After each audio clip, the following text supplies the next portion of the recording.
This week, everyone's talking about pulse surveys. Everyone's been taking the pulse of their employees. How are they getting on? What's on their mind? But my question is about our leaders.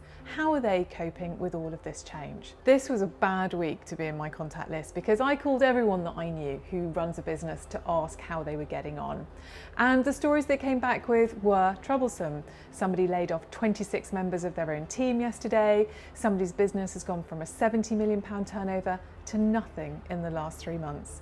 Someone else's team has gone from 1,250 to just around 100, and yesterday found herself in the office trying to restart a vehicle because there's really nobody else left to do it. Now, comparisons have been made in this transition to World War II. We shall defend our island, whatever the cost may be.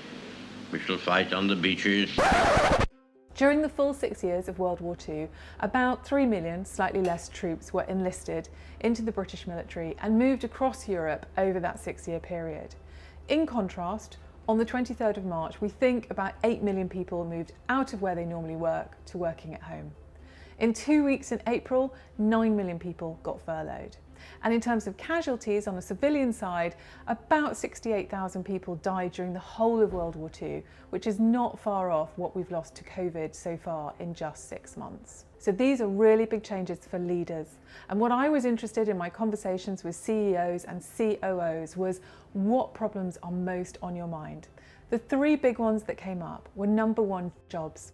Chris Mitchell of the Genuine Dining Company, who does corporate catering, said everything that he's doing right now is to try and save a few jobs here, a few jobs there, try and keep the team together. The second is fear.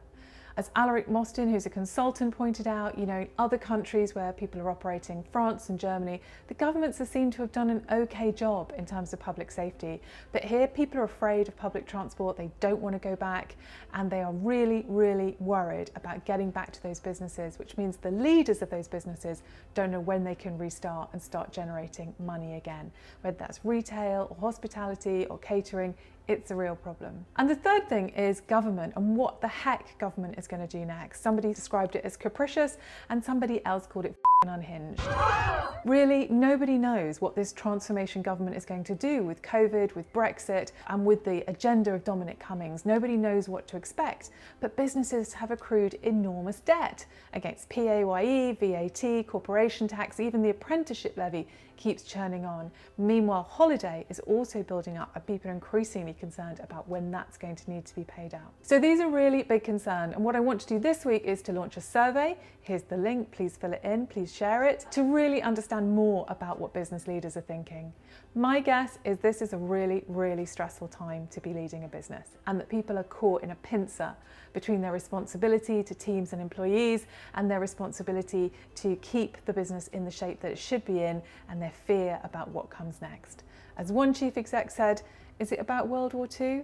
Or is it about a return to the 50s? I look forward to reporting back next week, but in the meantime, this might be a good moment to consider giving your leader a socially distant hug.